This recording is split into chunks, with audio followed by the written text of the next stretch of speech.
Then I walked out. No tears, no argument, no begging. Just quiet steps echoing through the corridor. As I reached the elevator, I heard laughter, not cruel, but thoughtless.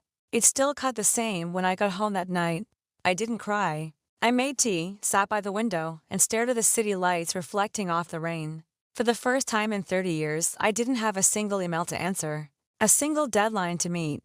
It was both freeing and terrifying. The next morning, I received a message from HR, formal, distant, thanking me for my years of dedication.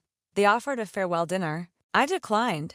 There were some goodbyes that don't need applause. In the weeks that followed, I wandered between memories and silence. I thought maybe I'd rest for a while, perhaps travel, perhaps bake, perhaps breathe. But people like me, we don't know how to stop building.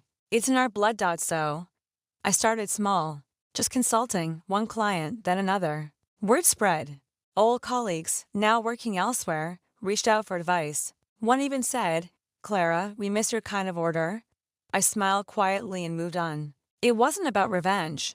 It was about rediscovering myself outside the walls I'd once built for someone else. Months passed. Every time I walked past the tall glass building where I once worked, I'd see Ryan's glossy posters. Bold slogans, empty promises. Inside, I'd catch glimpses of young faces rushing, anxious, lost. The company looked alive, but something in its heartbeat had changed. It wasn't the same. One evening, I ran into Hannah, a young woman who had once worked under me. She looked tired. We met at a small cafe. She hugged me tightly and whispered, "It's not the same without you. Things are falling apart, Clara." I just smiled. "Everything that's built on pride eventually cracks," I said. She looked at me, almost frightened.